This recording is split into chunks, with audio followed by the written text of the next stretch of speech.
Hi everyone, good afternoon. I am Andrea Stazi. I am a professor of comparative law and intellectual property law in Italy at San Raffaele University of Rome. And I'm a Yong Lim visiting professor in intellectual property here at the US.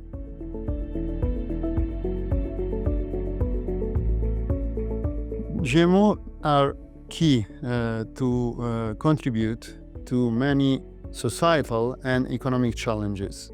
And indeed, for that reason, they can be instrumental to help solve some of the most important issues regarding human rights.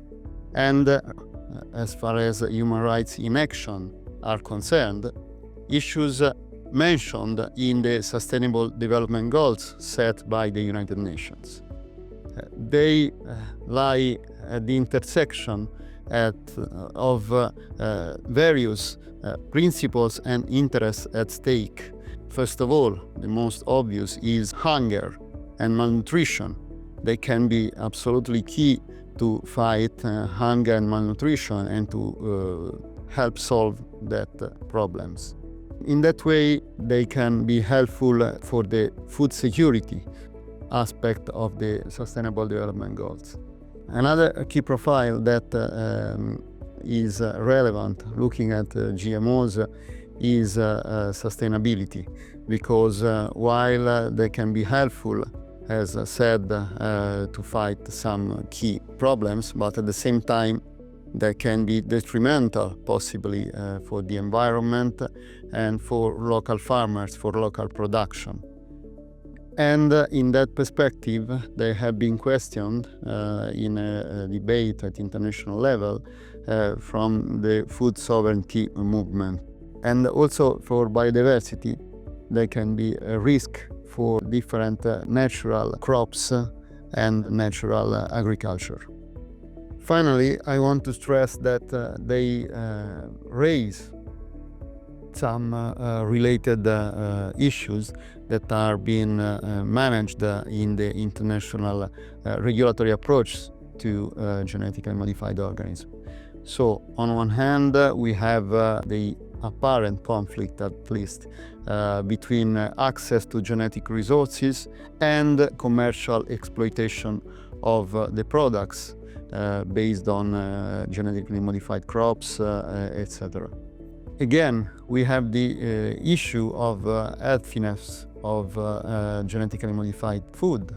Regarding that, we have a growing consumer awareness of the importance of the transparency of the food that we are eating, and growing attention by regulators around the world to provide tools for consumers to understand if they are eating genetically modified food or not.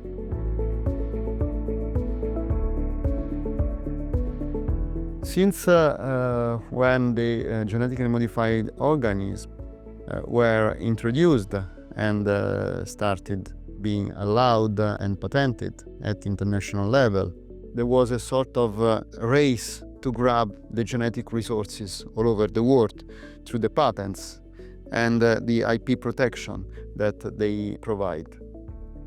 Patents are absolutely key as an economic incentive for GMOs, but more generally for biotechnological inventions. At the same time, they raise concerns over multiplication of patents and then of related risks of appropriation of natural resources, of genetic resources in particular. I want to stress two aspects here. One is the risks for local farmers, for local production.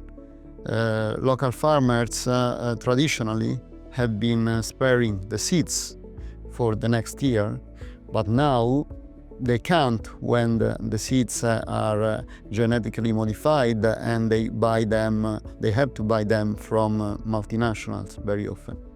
And case law,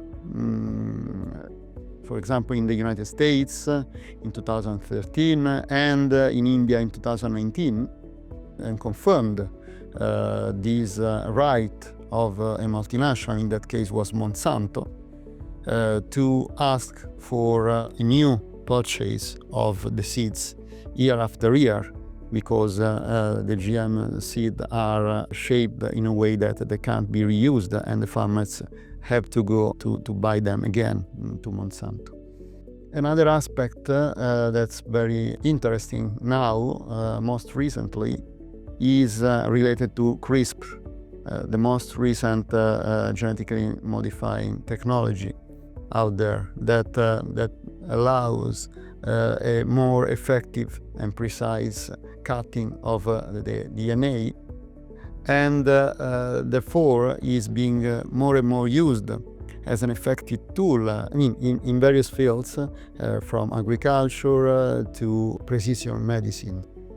Case law regarding CRISPR has highlighted how complex the issue is in this regard.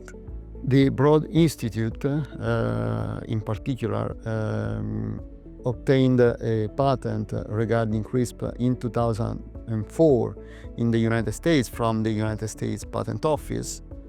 But in 2020, in Europe, the same institute got patent revoked by the Patent Office because of a lack of novelty.